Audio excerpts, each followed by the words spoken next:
সারা দেশে কতজন রোহিঙ্গা এই পর্যন্ত ভোটার তালিকা অন্তর্ভুক্ত হয়েছে এবং তারা কোনো নাগরিকত্ব সুযোগ সুবিধা গ্রহণ করেছে কিনা।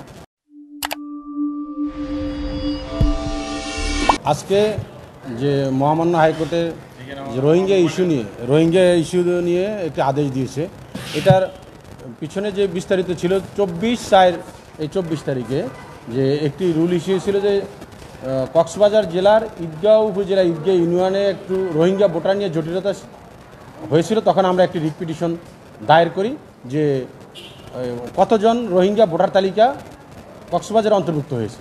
তখন এই 24 তারিখে এপ্রিল মাসের 24 তারিখে রুল ইস্যু হয় যে কক্সবাজার জেলায় কতজন রোহিঙ্গা ভোটার তালিকা অন্তর্ভুক্ত হয়েছে এই ব্যাপারে একটি রিপোর্ট আগামী এই যে 6 জুনে দাখিল করার জন্য নির্দেশ দিয়েছিল।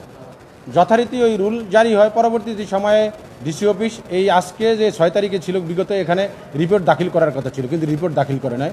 পরবর্তী সময় আমরা গতকালকে আবার নতুন করে একটি আবেদন দেই যাতে কক্সবাজার নয় সারা দেশে যে কতজন রোহিঙ্গা ভোটার তালিকায় অন্তর্ভুক্ত হয়েছে এবং কতজন নাগরিক সুযোগ সুবিধা নিয়েছে এই সংক্রান্ত একটি রিপোর্ট আদালতে পেশ করার জন্য আজকে মহামান্য হাইকোর্টের মাননীয় বিচারপতি নাইমা হায়দার এবং মাননীয় বিচারপতি কাজী জিনাতকের বেঞ্চ আমাদের আবেদনটি শুনে এবং রাষ্ট্রপক্ষ থেকেও জবাব দেয়। তো সেক্ষেত্রে রাষ্ট্রপক্ষ যে বলছে যথারীতি কাগজগুলো পোস্টে দেরি হওয়ার কারণে তারা রিপোর্টটি দিতে পারেনি।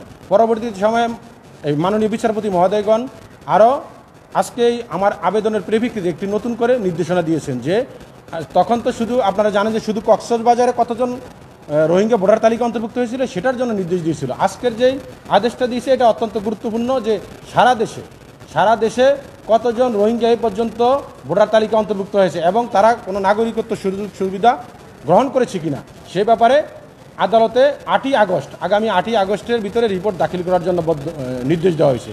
আর এই নির্দেশটি বাস্তবায়ন করার জন্য বলছে স্থানীয় সরকার মন্ত্রণালয়ের সচিব এবং প্রধান নির্বাচন কমিশনার এবং নিবন্ধন অধিদপ্তরের মহাপরি রেজিস্ট্রার এবং বিশেষ করে কক্সবাজার জেলার ডিসিকে। তা আমি আশা করি যে আগামী 8ই আগস্টে তারা কতজন রোহিঙ্গা বাংলাদেশে ভোটার তালিকা অন্তর্ভুক্ত হয়েছে এই রিপোর্ট দিবে। পরবর্তী সময়ে মহামান্য হাইকোর্ট যেই নির্দেশনা দেয় সেটা বাস্তবায়ন হবে।